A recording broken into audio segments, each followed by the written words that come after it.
Hello class 9 champions. आज हम लोग work energy and simple machine जो चैप्टर है उसका एनसीईआरटी सॉल्यूशन करने वाले हैं। कंप्लीट एनसीईआरटी का सॉल्यूशन है सिंगल वीडियो में, यानी पूरे जितने भी क्वेश्चन आपको बैक साइड में दिखेंगे सारे आपको यहां पर दिखेंगे और उन सारे क्वेश्चंस का आपको मिलने वाला है सॉल्यूशन। चलिए फोकस करते हैं फर्स्ट क्वेश्चन पे। आपसे कह रहा है कि स्टेट वेदर ट्रू और फॉल्स। यहां पर आपको ट्रू एंड फॉल्स बताना है, कौन सा स्टेटमेंट सही कौन सा स्टेटमेंट गलत।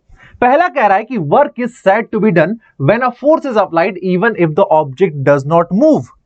भाई कैसे हो सकता है? वर्क हमसे कहता है कि there must be a force, there must be the displacement and the force and displacement should not be perpendicular to each other. यानी फोर्स भी होना चाहिए, डिस्प्लेसमेंट भी होना चाहिए और उन दोनों के बीच में 90 डिग्री का एंगल नहीं होना चाहिए। तो आपसे कह रहा है कि अगर कह रहा है कि work is said to be done when a force is applied even if the work is not move, if the object does not move, this statement is false.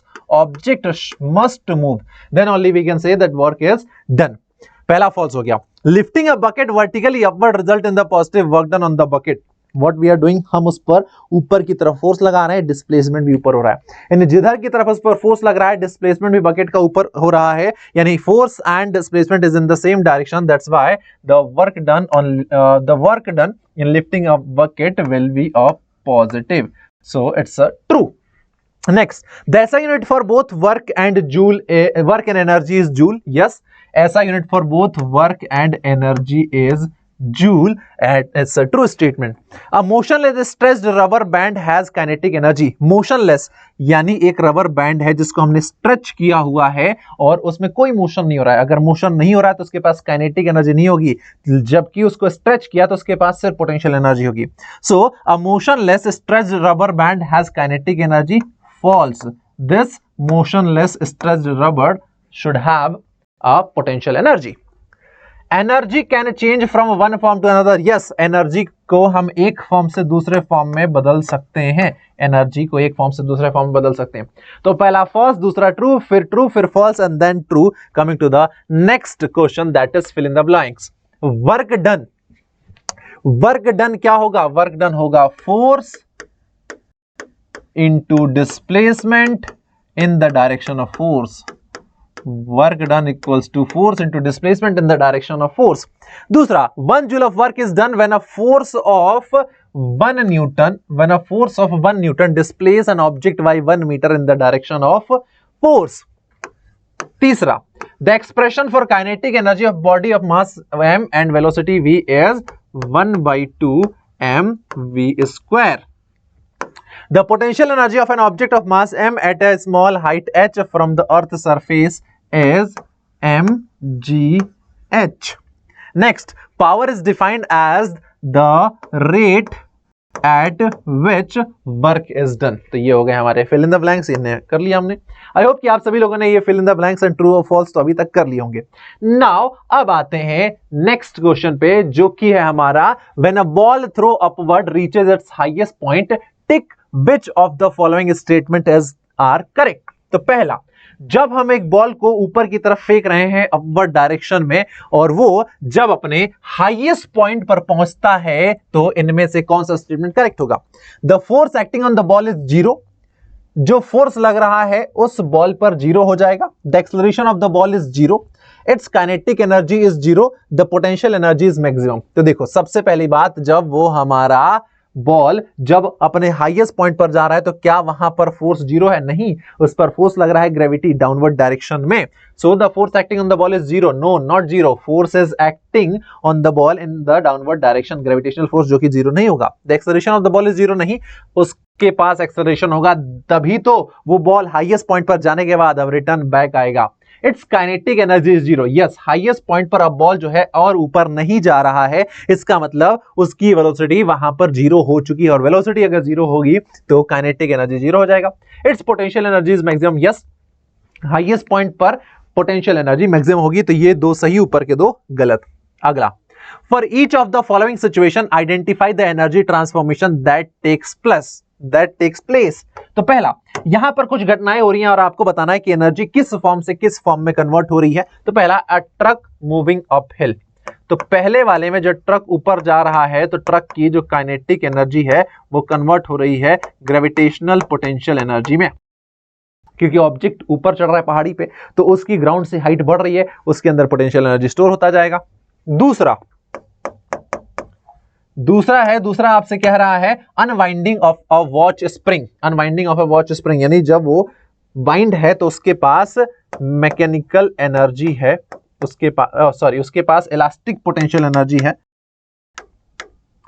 उसके पास है इलास्टिक पोटेंशियल एनर्जी, और जब वो unwind हो रही है तो गोल गोल घूम रही है, यानी मैकेनिकल एनर्जी में कन्वर्ट हो रही है। इलास्टिक पोटेंशियल एनर्जी कन्वर्ट हो रही है मैकेनिकल एनर्जी में। क्वेश्चन नंबर 3 वाला, फोटोसिंथेसिस। फोटोसिंथेसिस में जो लाइट एनर्जी है, किसकी लाइट एनर्जी? सन से आने वाली लाइट एनर्जी जो है, जिसको सोलर एनर्जी भी कह सकते हैं, वो केमिकल एनर्जी में कन्वर्ट हो रही है। जो लाइट एनर्जी है वो केमिकल एनर्जी में कन्वर्ट हो रही है क्योंकि फोटोसिंथेसिस में खाना बन रहा है। हम बात करें water flowing from a dam. जब वाटर डैम से फ्लो कर रहा है तो वो कुछ ऊंचाई पर है, यानी उसके पास ग्रेविटेशनल पोटेंशियल एनर्जी है, और जब वो गिर रहा है यानी मूव कर रहा है तो वो gravitational potential energy kinetic energy में कन्वर्ट हो जा रही है। 5वां, burning of a match stick. जब मैच स्टिक बर्न हो रहा है तो उस मैच स्टिक के पास है केमिकल एनर्जी, वो केमिकल एनर्जी कन्वर्ट हो रही है लाइट एनर्जी में प्लस हीट एनर्जी में, लाइट एनर्जी में प्लस हीट एनर्जी में। फिर explosion of A fire cracker के पास है केमिकल एनर्जी, जब वो एक्सप्लोड होता है तो साउंड प्रोड्यूस होता है, यानी साउंड एनर्जी, लाइट प्रोड्यूस होता है light energy, plus heat produce होता है हीट एनर्जी, और साथ ही साथ आपके जो टुकड़े हैं, जो फायर क्रैकर है उसके अंदर के जो पीसेस हैं वो मूव करते हैं, यानी काइनेटिक एनर्जी।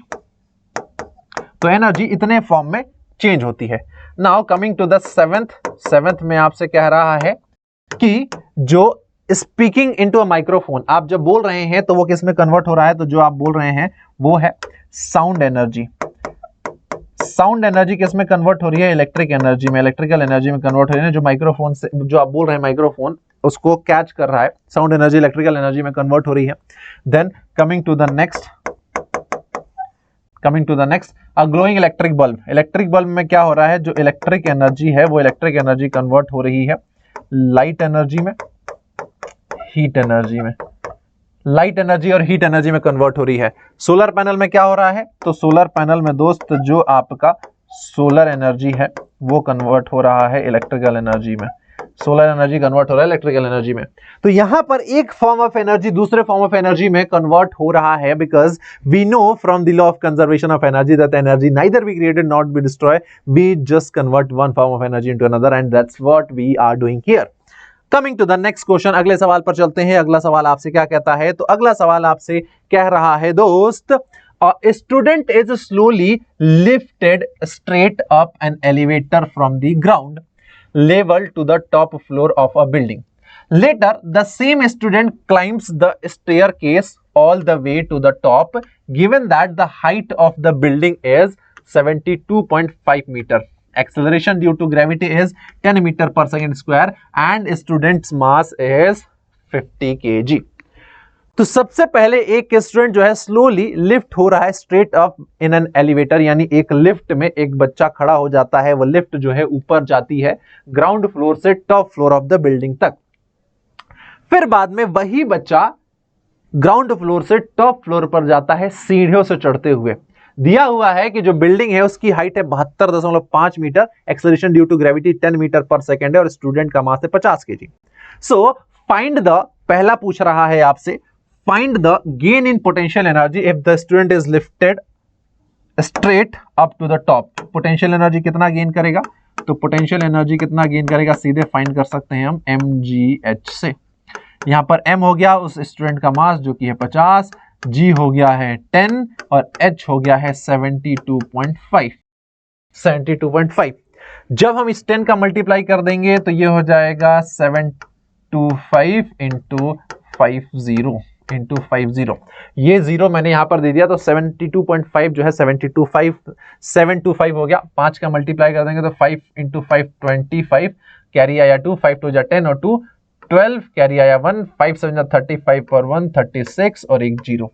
यानी इतना पोटेंशियल एनर्जी जो है वो गेन कर लेगा। The gain in the potential energy if the student is lifted straight up to the floor, ये हो जाएगा 36,250 जूल, 36,250 जूल।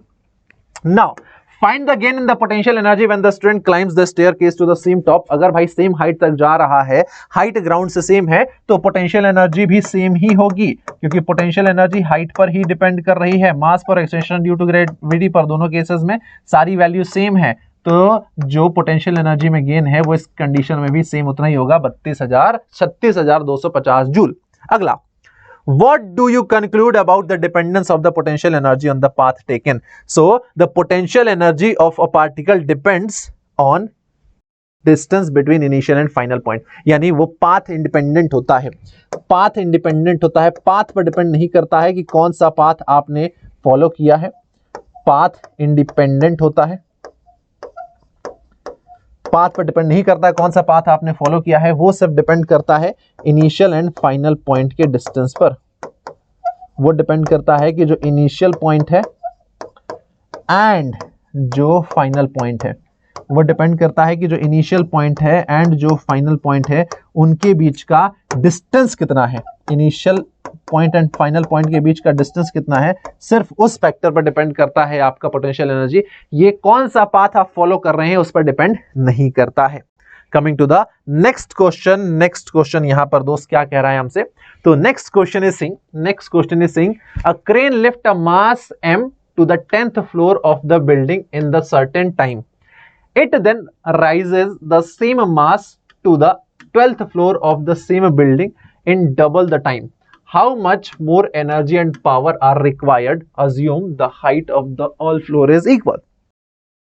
कितना ज्यादा एनर्जी और कितना ज्यादा पावर चाहिए, कितना ज्यादा एनर्जी और कितना ज्यादा पावर चाहिए? तो देखो फर्स्ट केस में m मास को 10th फ्लोर तक लेकर जाया जा रहा है, तो हम एक बिल्डिंग बना लेते हैं। सबसे पहले तो ये हो गई हमारी वो बिल्डिंग 20 फ्लोर की, ये हो गई हमारी वो बिल्डिंग 20 फ्लोर की, और ये रहा हमारा 10th फ्लोर ग्राउंड से, और ये रहा हमारा 20th फ्लोर ग्राउंड से, और ये क्या है, this is are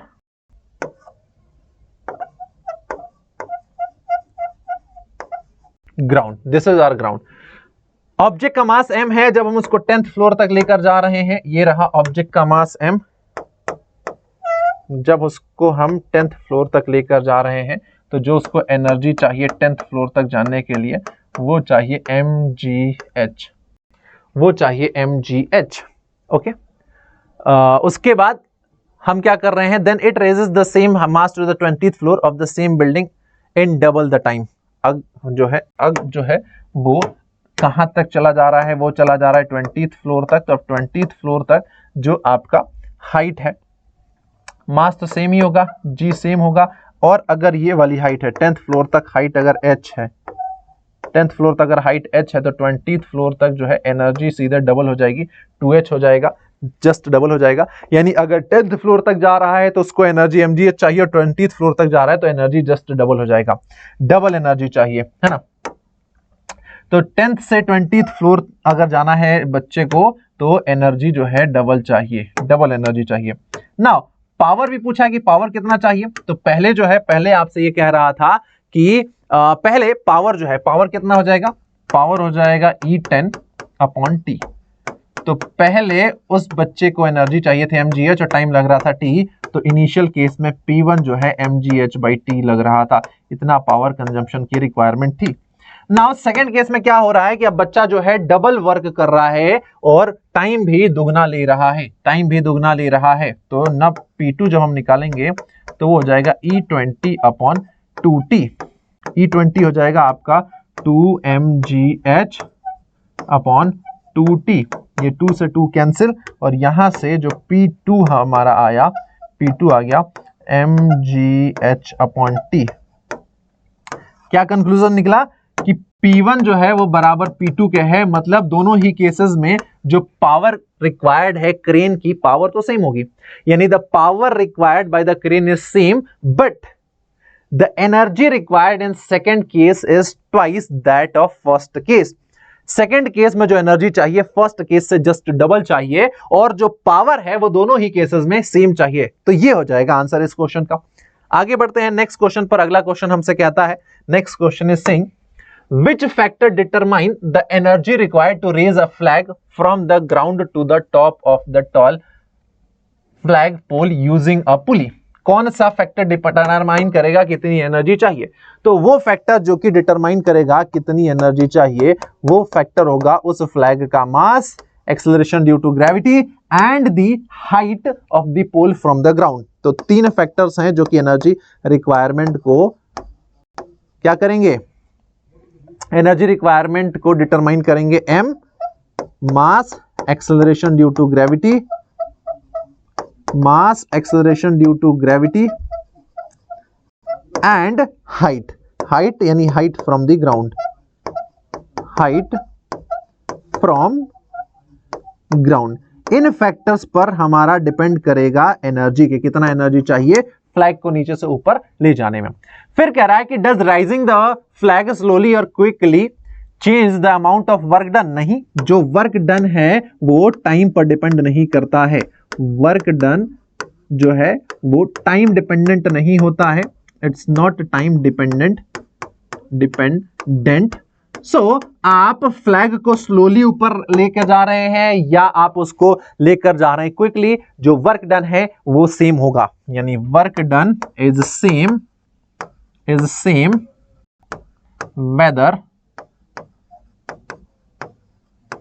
weather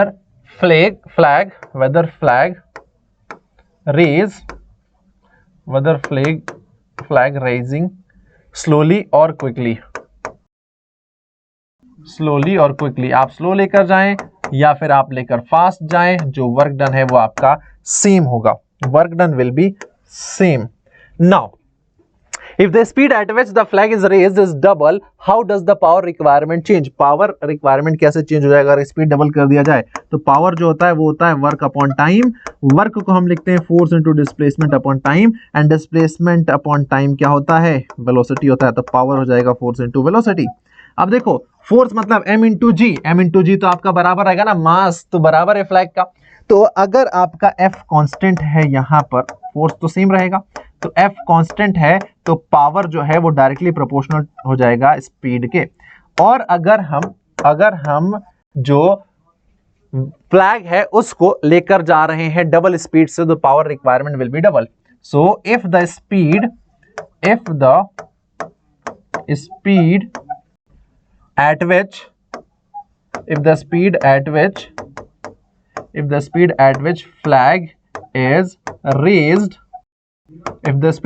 flag is raised is doubled,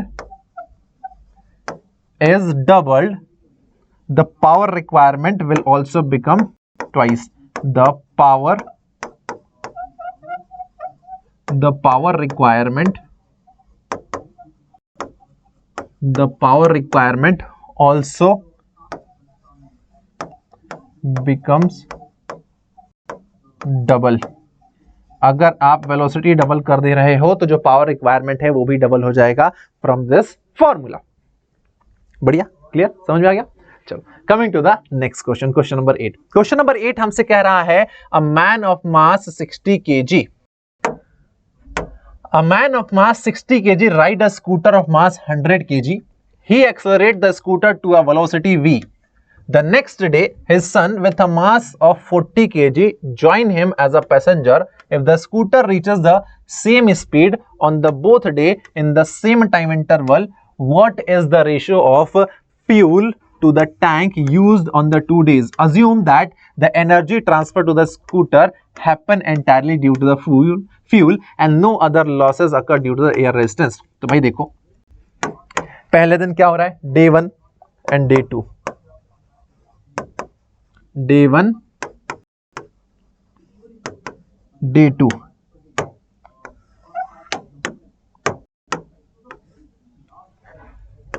day 1 and day 2। Day 1 में जो टोटल मास है, यानी टोटल मास हो रहा है 60 kg उस व्यक्ति का और 100 kg स्कूटर का, तो टोटल मास हो रहा है 160 kg। और फाइनल वेलोसिटी जो कि अचीव की जा रही है वो है v। तो फर्स्ट डे जो एनर्जी टोटल हो रही है जब वो स्कूटर मूव कर रहा है, तो फर्स्ट डे जो एनर्जी है, काइनेटिक एनर्जी फर्स्ट डे, वो है 1/2 mv², या फिर इसको हम लिखेंगे 1/2 m की जगह हमने रखा 160 इंटू v², तो ये हो जाएगा 80 v²। यानी फर्स्ट डे जो हमारी एनर्जी, यानी फर्स्ट डे जो एनर्जी की रिक्वायरमेंट हो रही है वो हो रही है 80 v²। ये पूरी एनर्जी कहां से मिल रही है? फ्यूल से। ये पूरी एनर्जी मिल रही है फ्यूल से, क्योंकि बोला है ना कि assume that the energy transfer to the scooter happen entirely due to fuel, और कोई भी लॉस नहीं हो रहा है फ्यूल का, यानी पूरा ये 80 v² जो एनर्जी है वो फ्यूल से मिल रही है। नाउ सेकंड डे टोटल कितना एनर्जी का रिक्वायरमेंट हो रहा है? तो सेकंड डे टोटल एनर्जी का रिक्वायरमेंट जो है वो टोटल m कितना हो जाएगा? 60 की जो वो व्यक्ति 100 किलो स्कूटर और 40 किलो उसका बीटा, तो टोटल मास हो जाएगा second day 200 kg, 200 kg second day. और वेलोसिटी आपकी v है, तो सेकंड डे जो काइनेटिक एनर्जी हो जाएगी, सेकंड डे जो काइनेटिक एनर्जी हो जाएगी उन सब की, या मैं कहूं सेकंड डे जो एनर्जी हमको चाहिए होगी वो कितनी हो जाएगी? 1/2 इंटू मास कितना हो गया? 200 इंटू v²। तो सेकंड डे जो हमको एनर्जी चाहिए वो चाहिए 100 v², और ये भी एनर्जी हमको कहां से मिल रही है? फ्यूल कंजम्पशन से मिल रही है, फ्यूल कंजम्पशन से मिल रही है ना। हमसे पूछा क्या है? हमसे पूछा क्या है कि what is the ratio of fuel of the tank used in the 2 days? क्या टैंक में फ्यूल का रेशियो यूज हो रहा है? तो फर्स्ट डे जो एनर्जी चाहिए वो है ke1, सेकेंड डे जो एनर्जी है वो चाहिए ke2, ये है 80 v², और ये है आपका 100 v², ये हो जाएगा 4/5। यानी फर्स्ट डे अगर हमारा टैंक जो है उसमें 4 लीटर तेल है, तो सेकेंड डे हमें 5 लीटर का तेल चाहिए। यानी जो हमारा ऑयल है, फ्यूल है, वो उसका रेशो होगा 4:5, ऑयल का रेशो होगा 4:5, ये हो जाएगा answer. Now coming to the next question, next question यानी क्वेश्चन नंबर 9। क्वेश्चन नंबर 9 हमसे क्या कहता है? क्वेश्चन नंबर 9 हमसे कहता है कि on a seesaw with a sliding seat a child is sitting on one side and the adult on other side. The adult weight twice that of the child. The seesaw however is balanced. Draw a figure which depicts the situation showing the distance from the fulcrum where the child and the adult are seated. तो सबसे पहली बात हमें एक सीसो बनाना है। ये देखो ये एक सीसो हो गया, और यहां पर क्या बोल रहा है कि जो सीसो है वो बैलेंस कंडीशन में है। सीसो जो है बैलेंस कंडीशन में है, ये रहा वो बैलेंस कंडीशन, और यहां पर एक तरफ उस पर बैठा हुआ है एक बड़ा सा एडल्ट, यहां बैठा हुआ है एक बड़ा सा एडल्ट, मान लेते हैं वो r डिस्टेंस पर है, यहां से वो r डिस्टेंस पर है। ओके, तो इधर एक बच्चा बैठा होगा, एक बच्चा बैठा होगा, ये डिस्टेंस r1 है, तो वो जो बच्चा है ये फल्क्रम से r2 डिस्टेंस पर बैठा होगा, और ये R2 की value in terms of R हमें फाइंड करनी है। तो हम कैसे फाइंड कर सकते हैं? सिंपल, अगर लेट्स बच्चे का मास अगर स्मॉल इसका मास m है, तो s एडल्ट का मास बच्चे के मास का जस्ट डबल है। वो कह रहा है ना कि twice the weight is twice. तो जो आपका फोर्स लगेगा इधर, कौन सा लगेगा? इधर जो फोर्स लगेगा आपका, वो फोर्स जो है आपका हो जाएगा सीधे सीधे जस्ट डबल, यानी फोर्स इंटू डिस्टेंस। तो इधर जो फोर्स लगेगा वो हो जाएगा 2mg इंटू R1, बैलेंस की कंडीशन, और ये हो जाएगा आपका, इसको मैं R ही मानता हूं, R1 नहीं मानता हूं, ठीक है, इसको हम R ही मानते हैं। तो ये जो हमारा कंडीशन है वो हो जाएगा इंटू R बराबर, उधर होगा m इंटू जी इंटू R2, m इंटू जी इंटू R2, ये mg से mg कैंसिल, तो ये जो R2 है वो ट्वाइस R के बराबर होगा। यानी अगर ये एडल्ट इस फल्क्रम से r दूरी पर है, अगर ये एडल्ट इस फल्क्रम से r दूरी पर है, तो ये जो बच्चा है वो उस फल्क्रम से 2r दूरी पर होगा। अगर ये एडल्ट इस फल्क्रम से r दूरी पर है, तो वो बच्चा उस फल्क्रम से 2r दूरी पर होगा, सो दैट वो बैलेंस की कंडीशन में रहे, समझ में आया कि एडल्ट जो है अगर r दूरी पर है तो बच्चा जो है वो 2r दूरी पर होगा, तभी वो बैलेंस की कंडीशन में होंगे। ठीक है, क्लियर हुआ ये बात, यहां तक समझ में आ गई। अगले क्वेश्चन पर चलते हैं, क्वेश्चन नंबर 10। तो चलते हैं अब 10th क्वेश्चन पर। ये रहा हमारा क्वेश्चन नंबर 10। क्वेश्चन नंबर 10 क्या कह रहा है देखिए दोस्त। तो क्वेश्चन नंबर 10 हमसे यहां पर कह रहा है a ball of mass 2 kg is thrown up with a velocity of 20 metre पर सेकंड। 2 kg का बॉल है, 20 मीटर पर सेकंड की वेलोसिटी से फेंक रहे हैं ऊपर की तरफ। तो पहला हमसे जो क्वेश्चन पूछ रहा है वो ये है, identify the sign of work done by the gravity on the ball during its upward motion and its downward motion. तो देखो, जब वो ऑब्जेक्ट अपवर्ड मोशन कर रहा है और जब वो ऑब्जेक्ट डाउनवर्ड मोशन कर रहा है तो work done by the gravity पूछा है। भाई जो ग्रेविटेशनल फोर्स है वो तो हमेशा डाउनवर्ड डायरेक्शन में लगता है, यानी force is always acting downward. लेकिन जब ऑब्जेक्ट अपवर्ड मोशन कर रहा है तो ग्रेविटेशनल फोर्स नीचे है और डिस्प्लेसमेंट ऊपर है। तो इस कंडीशन में जो हमारा वर्क होगा अपवर्ड मोशन के दौरान वो वर्क डन होगा नेगेटिव।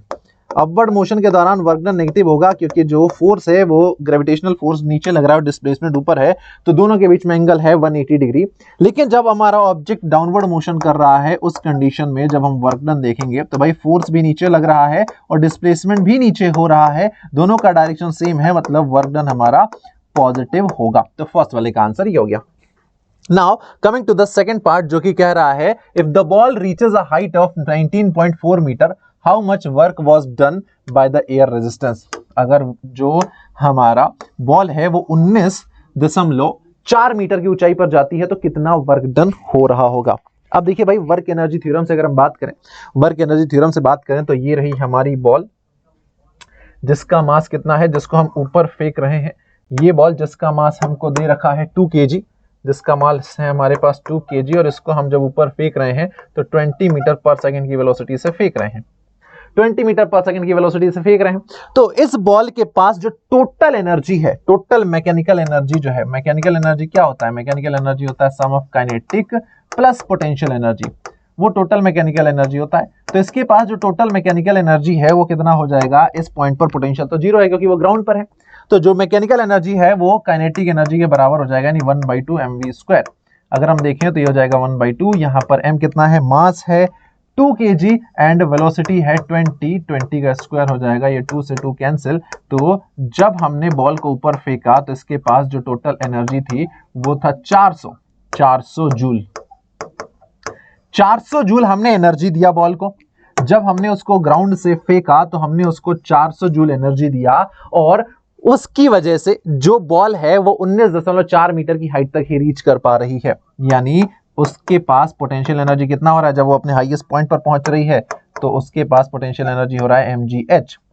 और ये कितना हो जाएगा, तो ये हो जाएगा m मतलब 2, g हो गया हमारा 10, g हमें दिया है 10 और h दिया है 19.4। तो 19.4, तो सबसे पहले तो ये देखिए ये कितना हो गया, ये हो गया 19 दूनी 38 और 38 38.8 इंटू 10। तो जो पोटेंशियल एनर्जी उस बॉल के पास होगा एट हाईएस्ट पॉइंट वो हो रहा है 388 जूल। मतलब ग्राउंड पर जब वो बॉल थी तो हमने उसको 400 जूल एनर्जी दी और जब वो बॉल एकदम अपने हाईएस्ट पॉइंट पर पहुंचती है, टॉप पॉइंट पर, तो उसके पास सिर्फ 388 जूल एनर्जी बचती है। बाकी बची हुई 12 जूल एनर्जी कहां चली गई, तो बाकी बची 12 जूल एनर्जी जो है एयर रेजिस्टेंस के अगेंस्ट में काम करने में यूज हो गई, एयर रेजिस्टेंस के अगेंस्ट काम करने में यूज हो गई। और हमसे यही तो पूछा था, work done against air resistance, तो वो हो जाएगा टोटल एनर्जी गिवन था 400 और बचा कितना है एंड पॉइंट पर 388, तो एयर रेजिस्टेंस के अगेंस्ट वर्क डन करने में 12 जूल एनर्जी जो है हमारी यूज हो जाएगी। So this will be your answer 12 joule, ये हो जाएगा हमारा आंसर। डन। आगे बढ़ते हैं नेक्स्ट क्वेश्चन पर, क्वेश्चन नंबर 11। क्वेश्चन नंबर 11 हमसे क्या कहता है, तो देखिए क्वेश्चन नंबर 11 इज सेइंग कि a 10 kg block is moving on horizontal floor with negligible friction। एक 10 kg का ब्लॉक है, horizontal floor पे मूव कर रहा है with negligible friction as shown in the figure। A variable force is applied on the block in the direction of motion from its position at 0 meter till 4 meter। यानी जब 0 metre पे था तब से लेकर उस पर एक फोर्स लग रहा है और जब ये 4 मीटर तक पहुंच जा रहा है तब तक इस पर एक फोर्स लग रहा है। और यहां पर जो डेटाज हैं वो लिख देता हूं मैं, ये है 50 न्यूटन, ये है 0, ये है 1, ये हो गया 2, ये हो गया 3, ये हो गया 4। यहां पर डिस्प्लेसमेंट हमने मीटर में लिया है और फोर्स हमने यहां पर लिया है न्यूटन में। फोर्स यहां न्यूटन पे लिया है, डिस्प्लेसमेंट यहां पर मीटर में लिया है, और ये रही हमारे पास ग्राफ, है ना। ग्राफ में स्लोप जो है आप लोगों को दिख रहा होगा क्लियरली, ये है हमारा स्लोप। नाउ क्वेश्चन पढ़ते हैं और फिर आंसर करने की कोशिश करते हैं। तो जो फोर्स है वो 0 मीटर है, जब ऑब्जेक्ट 0 मीटर पे था तब से लेके 4 मीटर तक जब उसका डिस्प्लेसमेंट हो रहा है तब तक फोर्स लग रहा है। If the block had a kinetic energy of 180 joule when it was at 0 metre, जब जो हमारा ब्लॉक है 0 मीटर की डिस्टेंस पर है तब उसके पास 180 जूल काइनेटिक एनर्जी है। Then find the block speed at 0 metre, दूसरा at 4 metre, and does the block have negative acceleration in any portion of its motion, क्या किसी भी पोर्शन में उसका एक्सेलरेशन नेगेटिव होगा, ये पूछा है। बट उससे पहले हमसे पूछा है कि आप जो है ब्लॉक का स्पीड बताइए जब वो 0 मीटर पर है, जब वो 0 मीटर पर है तो ब्लॉक का स्पीड बताइए। देन चलो, तो सबसे पहले जब 0 मीटर पर है तो काइनेटिक एनर्जी कितनी है, 0 मीटर पर जब है तो काइनेटिक एनर्जी है 180 joule, kinetic energy is 180 joule. Now हमारे पास इस ब्लॉक का मास दिया है तो काइनेटिक एनर्जी होता है 1/2 mv²। इस फॉर्मूले से अगर हम फाइंड आउट करें 1/2 mv² से, अगर इस फॉर्मूले से हम फाइंड आउट करें तो कितना हो रहा है 180। मास कितना दिया है, मास दिया है 10 डिवाइडेड बाई 2 इंटू v² बराबर 180। ठीक है, ये 1 0 से 1 0 कैंसिल, 1 0 से 1 0 कैंसिल, ये हो गया v² बराबर 18 इंटू 2 36, और यहां से v आ गया 6 मीटर पर सेकेंड। यानी जब ये हमारा ब्लॉक, जब ये हमारा ब्लॉक इस पर था, 0 पॉइंट पर था, तब इसके पास जो स्पीड थी वो थी 6 मीटर पर सेकेंड, 6 मीटर पर सेकेंड। नाउ अब जब हम क्या कर रहे हैं, इस पे फोर्स लगा के इस पे वर्क डन कर रहे हैं, जब हम इस पे फोर्स लगा के वर्क डन कर रहे हैं और ये कहां पहुंच जा रहा है, यहां पहुंच जा रहा है, फोर्स इनटू डिस्प्लेसमेंट। तो अगर मैं एरिया निकालता हूं, एरिया अंडर एफएस ग्राफ किसके बराबर होगा, डिस्प्लेसमेंट के, फोर्स इनटू डिस्प्लेसमेंट के बराबर। एरिया अंडर एफएस ग्राफ किसके बराबर होगा, वर्क डन के बराबर होगा। तो टोटल कितना वर्क डन हम कर रहे हैं, वही वर्क डन इसकी काइनेटिक एनर्जी को ऐड ऑन कर देगा। हाँ जी सर, तो वर्क डन हम फाइंड आउट कर लेते हैं यहां पर कि कितना हम वर्क डन कर रहे हैं इस यूजिंग दिस ग्राफ। तो देखो ये एक ट्राइंगल बन रहा है, ये एक ट्राइंगल बन रहा है, तो पहले इस ट्राइंगल का अगर हम एरिया निकालें तो ये हो जाएगा 1/2 इंटू बेस कितना है 0 इंटू 1, बेस 1 हो गया, हाइट कितना है तो हाइट है 50, ये हो गया ट्राइंगल का एरिया, प्लस रेक्टेंगल का एरिया निकालें तो रेक्टेंगल का 3 - 1, ये हो जाएगा 2 इंटू इसकी हाइट है 50, ये हो गया। फिर प्लस वो वाला एरिया निकालें तो 4 - 3, ये हो गया 1, तो 1/2 इंटू 1 और हाइट है हमारा 50, तो ये हो जाएगा वर्क डन 25 प्लस 100 प्लस 25, यानी टोटल जो वर्क डन हो रहा है वो हम कर रहे हैं 150 जूल। टोटल वर्क डन हम कर रहे हैं 150 जूल, और हमने पढ़ा है from the work energy theorem की किसी बॉडी पर किया गया वर्क डन उस बॉडी की काइनेटिक एनर्जी में होने वाले चेंज के बराबर हो जाता है। तो जो वर्क डन है वो हो जाएगा change in kinetic energy, change in kinetic energy. तो यहां पर जो वर्क डन हम कर रहे हैं वो कर रहे हैं 150 जूल, और ये हो जाएगा final kinetic energy minus initial kinetic energy. 150 joule का वर्क डन कर रहे हैं, फाइनल काइनेटिक एनर्जी हमें नहीं पता, यानी जब वो 4 मीटर डिस्टेंस ट्रेवल कर चुका है कितना पता नहीं पता, इनिशियल काइनेटिक एनर्जी हमें पता है 180, 180 यहाँ आ जाएगा, तो जो हमारा काइनेटिक एनर्जी आएगा फाइनल वो हो जाएगा 180 प्लस 150, ये हो जाएगा 330, 180 और 50 कितना हो जाएगा 330 हो जाएगा।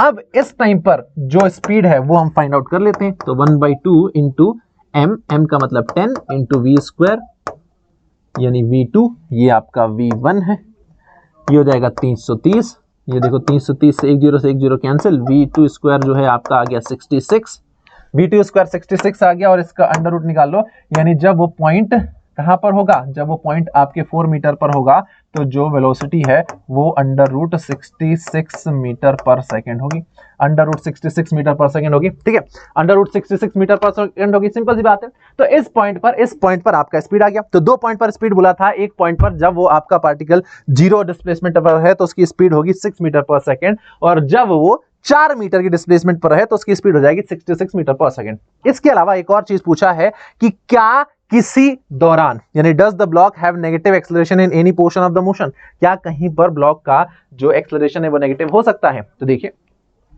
अगर हम देखें तो पहले हमारा जो स्पीड है वो कितना था, 0.0 पे 6 मीटर पर सेकंड था, यानी यहां पर 6 मीटर पर सेकंड है। अगर मैं देखूं तो इस ड्यूरेशन में फोर्स लग रहा है, फोर्स लग रहा है तो स्पीड क्या होगी, बढ़ेगी। क्यों? क्योंकि फोर्स जब लग रहा है, फोर्स आपका देख सकते हैं फोर्स की वैल्यू बढ़ रही है विद डिस्प्लेसमेंट, तो एक्सेलरेशन पॉजिटिव होगा, एक्सेलरेशन पॉजिटिव होगा तो जो आपका वेलोसिटी है उसकी वैल्यू ऐड ऑन होगी। तो 0 टू A अगर देखें तो फोर्स आपका बढ़ रहा है, फिर A से B अगर मैं देखूं तो A से B हमारा जो फोर्स है वो कांस्टेंट है, यानी जो वेलोसिटी अचीव हो चुकी है ऑलरेडी वो वेलोसिटी इस दौरान में बनी रहेगी, क्योंकि यहां पर एक कांस्टेंट फोर्स लग रहा है तो यहां पर जो एक्सेलरेशन है वो भी क्या होगा, कांस्टेंट होगा, और एक्सेलरेशन कांस्टेंट है तो वेलोसिटी जो है आपकी क्या हो रही है, बढ़ रही है इस दौरान, यानी वेलोसिटी आपका इस पूरे जर्नी में O से A एंड A से B तक बढ़ रही है। बात करें हम B से C तक तो यहां पर जो फोर्स है अब क्या हो रहा है, फोर्स की वैल्यू घट रही है, फोर्स की वैल्यू घट रही है, फोर्स की वैल्यू घट रही है तो जो एक्सेलरेशन है उसकी वैल्यू भी घटेगी और वेलोसिटी हमारा क्या कभी नेगेटिव हो सकता है। तो चलो चेक कर लेते हैं। बट वेलोसिटी हमसे पूछा है क्या, हमसे पूछा है कि नेगेटिव एक्सेलरेशन। चलिए आ जाइए।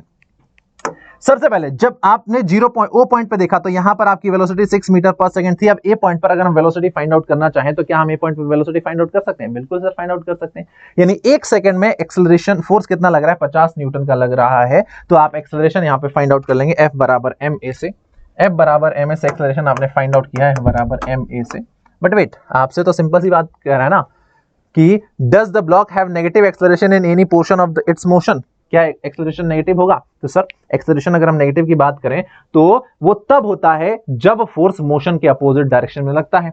तो जब वो 3 से 4 सेकंड तक आ रहा है तो यहां पर फोर्स की वैल्यू जो है कम हो रही है, घट रही है, फोर्स की वैल्यू कम हो रही है, लेकिन अभी भी ये फोर्स जो है पॉजिटिव ही फोर्स है, पॉजिटिव फोर्स है, यानी ये अपोज नहीं कर रहा है मोशन का, तो नो, नेगेटिव एक्सेलरेशन नहीं होगा, नेगेटिव एक्सेलरेशन नहीं होगा। सिंपल सही पूछा, निकालने को नहीं बोला था। अगला सवाल क्वेश्चन नंबर 12 हमसे कह रहा है कि the gravitational attraction on the surface of moon is about 1/6 of that of the surface on the earth. As astronaut can throw a ball up to a height of 8 meter from the surface of earth, how far up the ball throw with the same upward velocity travel from the surface of the moon? चल, बहुत simple question है। अर्थ के surface से हम एक object को let suppose u velocity से ऊपर की तरफ फेंक रहे हैं, जहां पर acceleration due to gravity g है, तो ये जो बॉल है वो ग्राउंड से मैक्सिमम 8 मीटर की दूरी तक जा पा रही है, ऐसा हमको बोला गया है। फाइंड आउट करते हैं कैसे, using third equation of motion, v square minus u square equals to 2gh। जब ये बॉल हमारा टॉप मोस्ट पॉइंट पर जाएगी तो उस जगह यहां पर वेलोसिटी क्या हो जाएगी, 0 हो जाएगी, तो ये हो गया 0 माइनस इनिशियल वेलोसिटी हमारा u स्क्वायर है minus 2 into g into h की जगह हम 8 रखेंगे। माइनस क्यों, क्योंकि g हमेशा डाउनवर्ड लगता है, तो ये माइनस से माइनस कैंसिल हो गया और ये u स्क्वायर जो है हमारा आ गया 8 इंटू 2 16g। यानी इतनी इनिशियल वेलोसिटी से हमने बॉल को फेंका था, कहां, इतनी इनिशियल वेलोसिटी के साथ हमने बॉल को फेंका था अर्थ पर। ये हमारी अर्थ है, अर्थ पर इतनी इनिशियल वेलोसिटी के साथ फेंका था। अगर हम सेम इनिशियल वेलोसिटी के साथ बॉल को फेंके ऑन मून तो वो कितना हाइट अटेंड कर लेगा, ये हमें बताना है, वो कितना हाइट अटेंड कर लेगा। अगेन सेम यही इक्वेशन लगा देंगे, b square minus u square equals to 2gh। देखो जब ये हाईएस्ट पॉइंट पर जाएगा तो वेलोसिटी 0 हो गया और इनिशियल वेलोसिटी u स्क्वायर कितना है, तो u स्क्वायर की वैल्यू हमने फाइंड आउट कर ली है। u स्क्वायर की वैल्यू है 16g और यहां पर ये हो जाएगा आपका 2, और मून पर जो g की वैल्यू होती है, मून पर, क्योंकि ये जो इक्वेशन है हम मून के लिए लगा रहे हैं, तो मून पर जो एक्सेलरेशन ड्यू टू ग्रेविटी की वैल्यू होती है वो होती है g/6, वो होती है g/6, यानी अर्थ पर एक्सेलरेशन ड्यू टू ग्रेविटी का 6 टाइम, तो ये हो जाएगा g/6 इंटू h। ये हमें फाइंड आउट करना है। माइनस होगा, माइनस से माइनस कैंसिल हो जाएगा, ये हो जाएगा 2 1 2, 2 3 6 एंड 3 इंटू 6 कितना हो जाएगा, g से g कैंसिल, 3 इंटू 6 48 हो जाएगा, यानी h बराबर हो जाएगा 48 मीटर। ये हो जाएगा 48 मीटर, ये हो जाएगा आपका 48 मीटर। समझे आप क्या किया हमने, नहीं किया, देखो समझ में आ। अगर अर्थ पर हम मान लेते हैं कि एक ऑब्जेक्ट है जिसको हमने u वेलोसिटी से फेंका, जिस पर g एक्सेलरेशन लग रहा है, तो वो 8 मीटर की हाइट अटेंड करेगा मैक्सिमम हाइट तक पहुंचने में। हमने क्वेश्चन लगाया था v square minus u square बराबर 2gh eight highest point velocity 0 हो जाएगा। u कितना है हमें नहीं पता है, 2 into acceleration due to gravity earth पर हो जाएगा, g माइनस का होगा तो ये माइनस माइनस कैंसिल, और कितनी हाइट अटेंड कर रहा है, h हाइट अटेंड कर रहा है। तो यहां से u स्क्वायर की वैल्यू हो गई 8 इंटू 2 16g। अब सेम यही कंडीशन हम मून पर कर रहे हैं, सेम जिस ये स्पीड से हमने अर्थ पर ऑब्जेक्ट को फेंका था उसी स्पीड से हम मून पर भी ऑब्जेक्ट को फेंक रहे हैं। तो जब ये हाईएस्ट पॉइंट पर जाएगा फाइनल वेलोसिटी 0 हो जाएगी। सेम वही equation v square minus u square बराबर 2gh, v की जगह 0, u की जगह क्या लिखेंगे, u स्क्वायर की जगह 16g हमने रख दिया। 2 मून पर acceleration due to gravity, earth पर एक्सेलरेशन ड्यू टू ग्रेविटी का 6 टाइम होता है, 1/6 होता है, तो g/6 रख दिया। इंटू h हमें फाइंड आउट करना है कि मून पर कितनी हाइट तक ऑब्जेक्ट जाएगा। तो ये देखो g से g कैंसिल, 2 से 6 कैंसिल, 3 हो गया, 3 इंटू 6 3 कितना हो गया 48 मीटर। यानी अगर कोई ऑब्जेक्ट अर्थ पर 8 मीटर की छलांग लगा रहा है तो वही ऑब्जेक्ट मून पर 48 मीटर की छलांग लगा लेगा। तो ये हो जाएगा आपका question. Now coming to the next question, question number 13। A 1000 kg car is moving along a road at a constant speed. Suddenly, the driver noticed some obstructions ahead and apply the brake to come to a complete stop. The graphical representation of motion of the car starting from an instant the driver spot the traffic ahead as shown in the figure. Now, ये देखो आपको मैं पहले data दिखा देता हूं।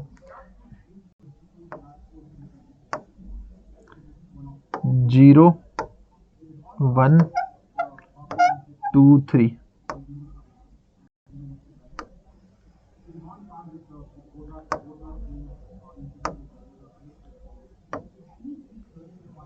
तो देखो हो क्या रहा है, ये 35 लिखा हुआ है, ये है 35 मीटर पर सेकंड और ये है टाइम 1 2 3 सेकंड। तो सबसे पहले जब उस ड्राइवर ने सामने जो ऑब्स्ट्रक्शन है उसको देखा, ऑब्स्टेकल को देखा, तो उसकी स्पीड 35 मीटर पर सेकंड थी। अब क्या होता है कि जब हम सामने कोई चीज को देखते हैं तो एकदम से हमारा ब्रेन रिस्पॉन्ड नहीं करता है और एकदम से ब्रेक नहीं दबता है, कुछ समय लगता है जिसको बोलते हैं रिएक्शन टाइम। और उस रिएक्शन टाइम के दौरान जो हमारा व्हीकल है वो कांस्टेंट स्पीड से ट्रेवल करता है और यहां पर इस ड्राइवर का रिएक्शन टाइम है 1 सेकेंड। यानी उसने जीरो पर देखा कि सामने कुछ चीज है तो उसको ब्रेक लगाने में 1 सेकंड का समय लगा और उस दौरान जो बस है या जो ट्रक है वो कांस्टेंट स्पीड से ट्रेवल करेगा 35 मीटर पर सेकंड से, यानी ए से बी तक 35 मीटर पर सेकंड से ट्रेवल करता है। देन बी के बाद कांस्टेंट रेट से उसका स्पीड कम होता है और अगले 2 सेकंड में वो 0 हो जाता है। ये हमें दिया है। So now describe how the car move between position A and B. तो between E and B the car will move with constant speed. The car will move with constant speed क्योंकि A से B वाला जो time है इसको कहा जाता है रिएक्शन टाइम, इसको कहा जाता है रिएक्शन टाइम। यानी किसी ऑब्जेक्ट को देखना एंड देन अपने गाड़ी का, अपने व्हीकल को ब्रेक लगाने के बीच का जो समय है दैट इज रिएक्शन टाइम। देखना एंड ब्रेक अप्लाई करने के बीच का टाइम रिएक्शन टाइम है और इस दौरान जो ऑब्जेक्ट है वो कांस्टेंट स्पीड से मूव करता है।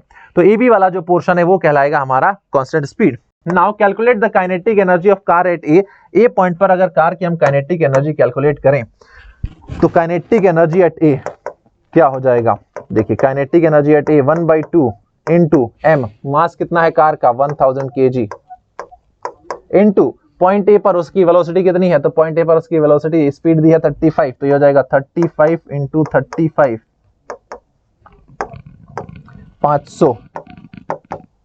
तो काइनेटिक एनर्जी एट ए 35 500 यानी 35 इंटू 35 इंटू 500 कर लीजिए कितना हो जाएगा, 35 इंटू 35 इंटू 500 तो हो जाएगा 35 इंटू 35 इंटू 500, ये हो जाएगा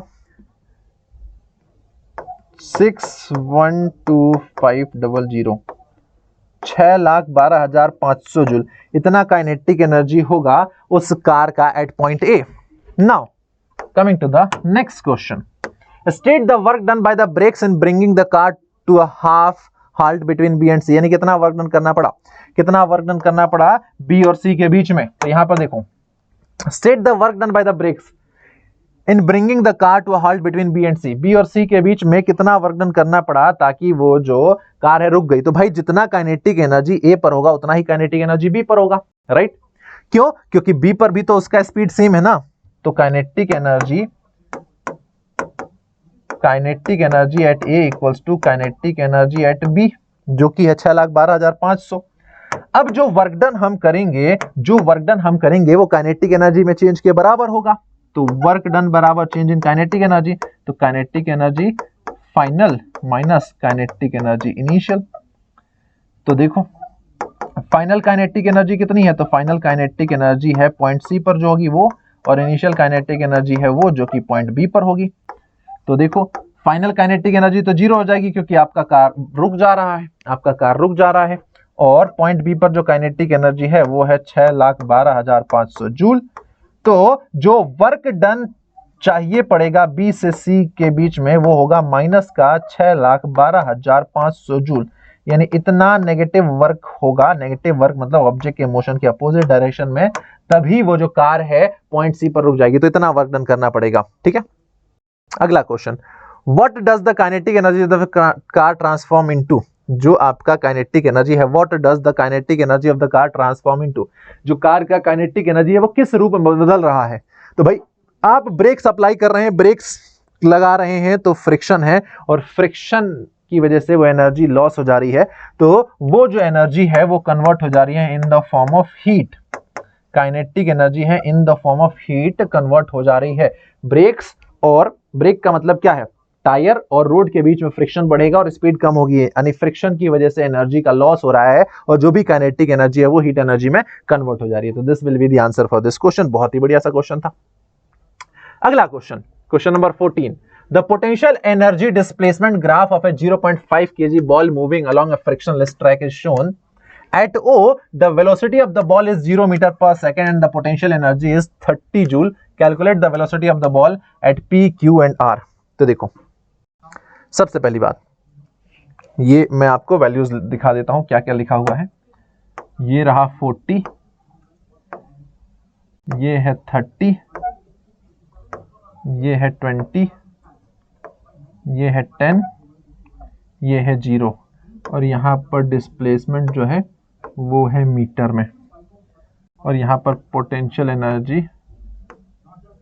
है जूल में, पोटेंशियल एनर्जी है जूल में। ओके, हमसे क्या कह रहा है कि हमसे यहां पर इस क्वेश्चन में बोला गया है कि एक 0.5 kg का बॉल है जो कि एक फ्रिक्शनलेस ट्रैक पर मूव कर रहा है, और जब वो ओ पॉइंट पर है, ये रहा पॉइंट ओ, जब वो ओ पॉइंट पर है तो उसकी जो पोटेंशियल एनर्जी है वो दी है, और पॉइंट ओ पर उसकी वेलोसिटी है 0, है ना।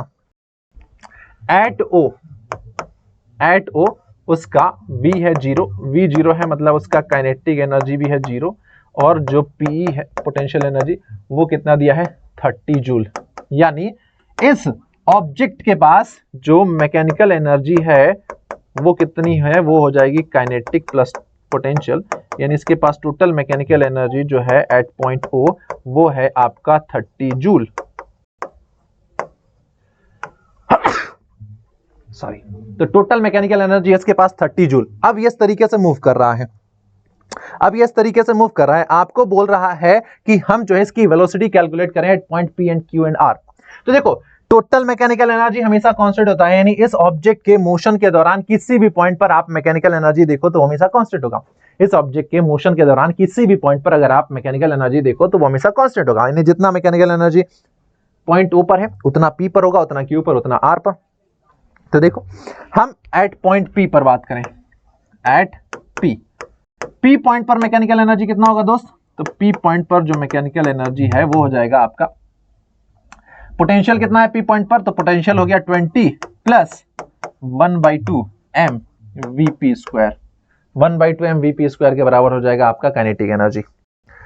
और यहां पर पॉइंट पी पर देखो ये पोटेंशियल एनर्जी दिया है 20, चूंकि टोटल मैकेनिकल एनर्जी कितना है इस बॉल का टोटल मैकेनिकल एनर्जी 30 है, तो 30 बराबर 20 प्लस 1/2 इंटू एम की जगह 0.5 को क्या लिख सकते हैं, 0.5 को 1/2 लिख सकते हैं ना, इंटू वीपी स्क्वायर।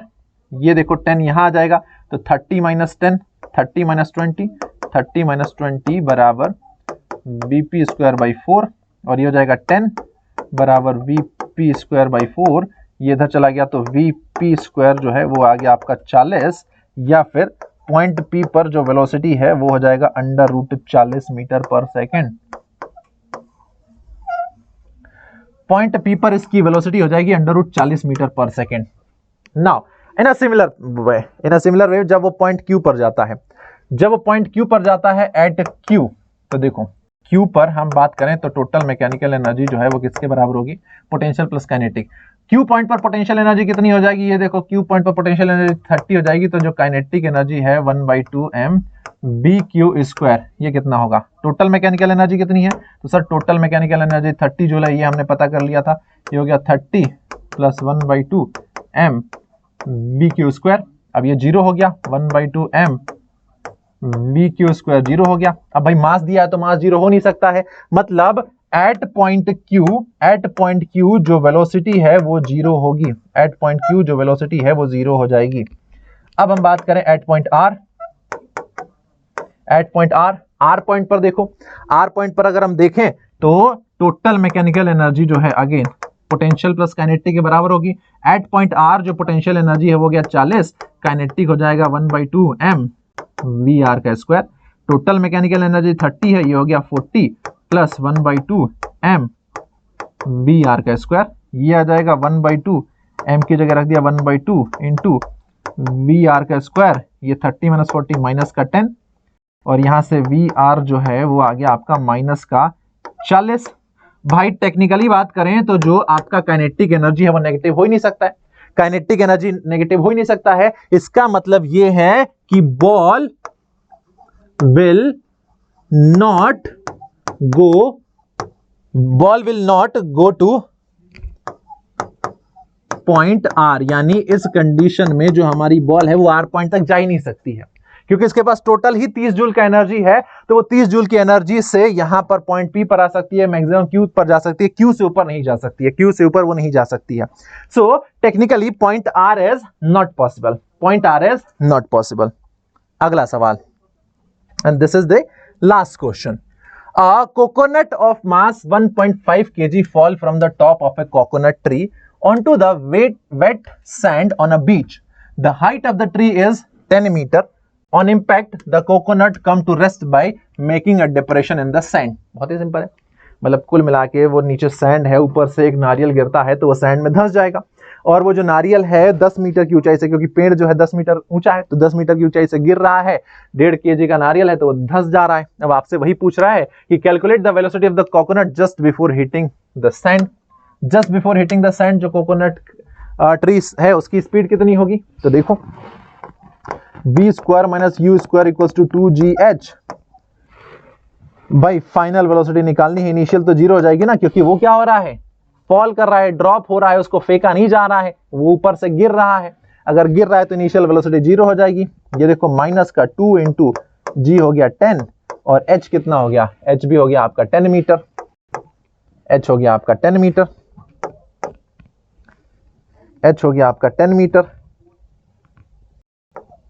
h हो गया 10 मीटर। तो यहां से जो v² है ये 200 हो गया, या मैं कहूं 10 × 10 × 2, या फिर v बराबर √10 × 10 × 2, या हम कहें velocity of coconut just hitting the ground is, velocity of coconut just hitting the ground is 10√2 metre पर सेकेंड। ये हो जाएगा वेलोसिटी कोकोनट का, this will be the velocity of the coconut just hitting the ground 10√2 metre पर second. अगला question, assume that the average resistive force of the sand is 3000 Newton and all of the coconut energy is used to create the depression in the sand. Calculate the depth of the depression the coconut makes in the sand. Okay. तो just before hitting the ground उसकी velocity इतनी है, and then उसके बाद 0 हो जा रही है, क्योंकि उस पर लग रहा है एक एक्सेलरेशन, उस पर लग रहा है एक एक्सेलरेशन, और सैंड में उस पर जो एक्सेलरेशन लग रहा है वो लग रहा है because of this resistive force. तो कितना होगा, F बराबर ma, उस पर जो एक्सेलरेशन लग रहा है वो हो जाएगा F/m। उस कोकोनट पर कितना फोर्स लग रहा है, उस पर लग रहा है 3000 न्यूटन का फोर्स लग रहा है, और इसका मास है 1.5 kg। तो ये कितना हो जाएगा, ऊपर एक जीरो, इधर नीचे 10 का मल्टीप्लाई कर दिया, ऊपर 10 का मल्टीप्लाई कर दिया, तो ऊपर हो जाएगा 3000 की जगह 30,000 और नीचे हो जाएगा 15, 15 कम 15, 15 30 और ये 2000 हो जाएगा। यानी एक्सेलरेशन जो लगेगा वो लगेगा 2000 मीटर पर सेकेंड स्क्वायर का नेगेटिव डायरेक्शन में, क्योंकि ये कोकोनट को रोक रहा है, ये कोकोनट को रोक रहा है। इतने एक्सेलरेशन से नीचे जाएगा तो कितना डिप्रेशन होगा। Again third equation of motion का इस्तेमाल कर सकते हैं, v square minus u square equals to 2gh 2as। तो यहां पर देखो फाइनल वेलोसिटी कोकोनट में यानी सैंड के अंदर नारियल जाके रुक गया। जब वो सैंड में घुसने वाला था तो उसकी वेलोसिटी कितनी थी, just before hitting the sand, just before hitting the sand उसकी वेलोसिटी कितनी थी, just before hitting the sand उसकी वेलोसिटी थी 10√2, 10√2 या फिर हम इसका स्क्वायर कर दें तो ये हो जाएगा 200 बराबर 2 इंटू एक्सेलरेशन कितना है 2000 इंटू एस, 1 2 1 2 1 से 2 से 2 कैंसिल, क्या बचा 1 इक्वल्स टू 20 इंटू एस या फिर एस बराबर 1/20 मीटर। यानी जो कोकोनट है वो जमीन में 1/20 मीटर का गड्ढा कर देगा, उस सैंड में जो कोकोनट है 1/20 मीटर का गड्ढा करके अंदर घुस जाएगा। सो ये था हमारा टोटल एनसीईआरटी, नई वाली एनसीईआरटी का solution for the chapter work energy and simple machine. I hope आप लोगों को बढ़िया लगा होगा। अब इसके बाद एक और चैप्टर बचता है जो कि हमारा साउंड, और अगर आपने पहले के 2 चैप्टर यानी motion and the effect of force on motion नहीं देखा है तो जाइए जाकर उनके भी एनसीईआरटी सॉल्यूशन देखिए, इसी चैनल पे वीडियो सेक्शन में मिल जाएगा। तो मुलाकात होगी अब आपसे नेक्स्ट चैप्टर में, तब तक अपना ख्याल रखें, tata bye bye, thank you very much, bye bye, take care.